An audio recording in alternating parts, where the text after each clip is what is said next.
Hi everyone, welcome to 90 days of no error day 14। और आज के इस वीडियो सेशन में हम मॉड्यूल ऑक्सिलरी से रिलेटेड एक रूल कवर करने वाले हैं जो कि बहुत इंपॉर्टेंट है। सबसे पहले मैं आप सभी लोगों को बता दूं कि मॉड्यूल ऑक्सिलरीज होती क्या है। देखो, मॉड्यूल ऑक्सिलरीज एक ऐसी हेल्पिंग वर्ब होती है जो कि कभी भी आपकी मेन वर्ब का काम नहीं कर सकती। And whenever you have the word auxiliary,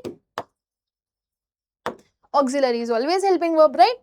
तो आप बस ऐसे लिख सकते हो, कोई भी ऐसी हेल्पिंग वर्ब जो कभी भी मेन वर्ब का काम ना करे, that is known as module auxiliary. जैसे कि फॉर एग्जांपल मैंने यहाँ पर एक सेंटेंस लिखा, मैंने कहा शी कैन राइट, है ना? दिख रहे हो आप, शी कैन राइट। बट अगर मैंने लिखा शी कैन अ गर्ल, और अगर मैं आपसे पूछूं इन दोनों में से मेरे पास कौन सा सेंटेंस ऐसा लिखा हुआ है which is wrong, which one is wrong, right? तो आप बोलोगे मैम फर्स्ट वाला सेंटेंस जो है वो तो सही है, लेकिन सेकेंड वाला जो सेंटेंस है दैट इज रॉन्ग। क्यों रॉन्ग है? क्योंकि मैं बोल रही हूँ शी कैन राइट, वो लिख सकती है, लेकिन अगर मैंने बोला शी कैन अ गर्ल, वो एक लड़की सकती है, इसका कोई सेंस नहीं है ना? हम ये बोल सकते हैं कि वो एक लड़की हो सकती है, राइट? तो उसके होने के लिए मुझे यहाँ पे क्या लगाना पड़ेगा, एक अलग से वर्ब। सो आपने नोटिस किया मॉड्यूल ऑक्सिलरी जब अकेले सेंटेंस में इंडिविजुअली आई तो इसने सेंटेंस को गलत कर दिया, राइट? सो आप ऐसे बोल सकते हो मॉड्यूल ऑक्सिलरी एक ऐसी हेल्पिंग वर्ब है जो कभी भी सेंटेंस में मेन वर्ब का काम नहीं करती, हमेशा हेल्पिंग वर्ब का ही काम करती है। जैसे ये हेल्पिंग वर्ब है, ये मेन वर्ब है। सिमिलरली आप इधर आ जाओ, ये हेल्पिंग वर्ब है और ये क्या है आपका main verb. Getting my point ना? अब जब जब आपके पास मॉड्यूल ऑक्सिलरी आएगी, whenever you have module auxiliary, इसके बाद हमेशा वर्ब की कौन सी फॉर्म लगाओगे आप? First form. फॉर एग्जांपल अगर मुझे लिखना है, मैंने कहा वो खेल सकती है, शी कैन प्ले। मैंने बोला वो सो सकती है, आप क्या बोलोगे? She can sleep. मैंने बोला वो पक्का लिख सकती है, तो आप क्या बोलोगे? She must write. So can you notice this कि हम मॉड्यूल ऑक्सिलरी के साथ हमेशा वर्ब की कौन सी फॉर्म लगा रहे हैं? First form. देख रहे हो सारी वर्ब की कौन सी फॉर्म है? First form. तो मॉड्यूल ऑक्सिलरी के साथ जब भी हमें जस्ट बात कोई वर्ब लगानी होती है तो उसके बाद वर्ब की कौन सी फॉर्म आती है? First form. वेयरएज जब हमारे पास मॉड्यूल ऑक्सिलरी के साथ बी दिया गया होता है तो उसके साथ दो कंडीशंस होती हैं। कौन कौन सी? या तो सेंटेंस आपका एक्टिव बन रहा होता है या तो पैसिव बन रहा होता है। और जब सेंटेंस एक्टिव बनता है तो वर्ब आईएनजी लगाते हैं, और जब सेंटेंस पैसिव बन रहा होता है तो वर्ब की कौन सी फॉर्म लगती है? Third form. समझ आ रही है?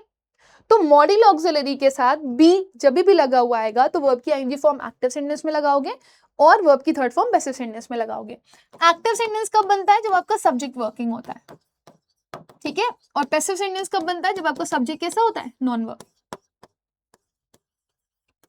समझ रहे हो? Non working. तो लेट्स टेक एन एग्जांपल कि कब हमारे पास वर्ब की आईएनजी फॉर्म लगेगी मॉड्यूल ऑक्सिलरी में और कब वर्ब की थर्ड फॉर्म लगेगी। जैसे मान लो मैंने लिख दिया शी कैन बी डैश, वो लिख रही हो सकती है ना? या फिर मैंने लिख दिया a letter must be dash by her. आपको यहाँ पर एक जगह पर लगाना है राइटिंग और दूसरी जगह पर आपको क्या लगाना है?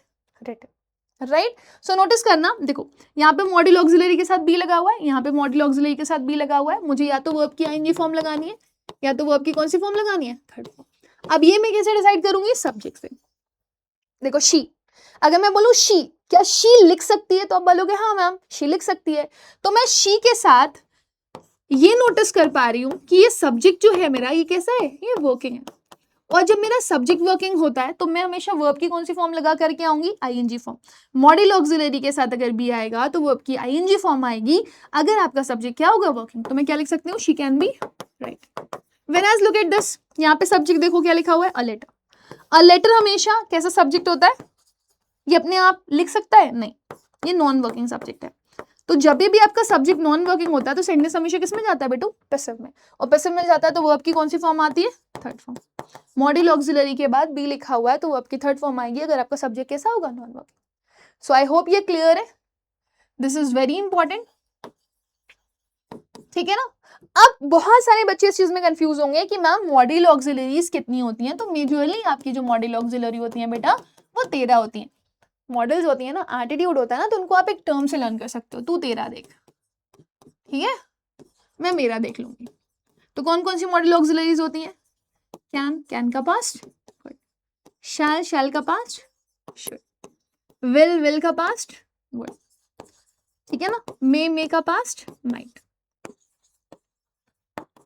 सिमिलरली देखो ये 8 हो गई, 4 + 4 8। इसके अलावा 2 वाली कौन कौन सी होती है? ought to, need to, ठीक है ना, dare to, used to, और एक लास्ट होती है मस्ट। गिन लो टोटल कितनी हो गई? 13 हो गई। 4 4 8 4 12 और 1 13, ठीक है ना। तो मॉड्यूल ऑक्सिलरी कभी भी मेन वर्ब का काम नहीं करेगी, इसके साथ हमेशा वर्ब की फर्स्ट फॉर्म आएगी क्योंकि ये हमेशा हेल्पिंग वर्ब होती है। टोटल ये 13 होती है, और मॉड्यूल ऑक्सिलरी के साथ अगर बी लगता है तो एक्टिव सेंटेंस में वर्ब आईएनजी लगता है और पैसिव में वर्ब की थर्ड फॉर्म लगती है, ये याद रखिएगा।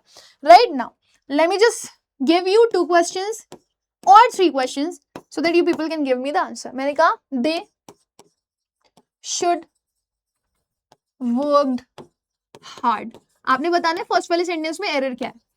मैंने कहा we must be planned for this trip, ठीक है ना। फिर मैंने लिख दिया a trip must be planning soon by us। इन तीनों सेंटेंस में कुछ ना कुछ एरर है। एक में मॉड्यूल ऑक्सिलरी के बाद वर्ब की फर्स्ट फॉर्म लगानी है, और दूसरे में मॉड्यूल ऑक्सिलरी के साथ बी लगा हुआ है, कहीं पर वर्ब आईएनजी लगानी है, कहीं पर वर्ब थर्ड। तो मैंने गड़बड़ लिखा हुआ है, आपको सही करना है। आंसर करो मुझे कमेंट सेक्शन में, and if you want more stay tuned.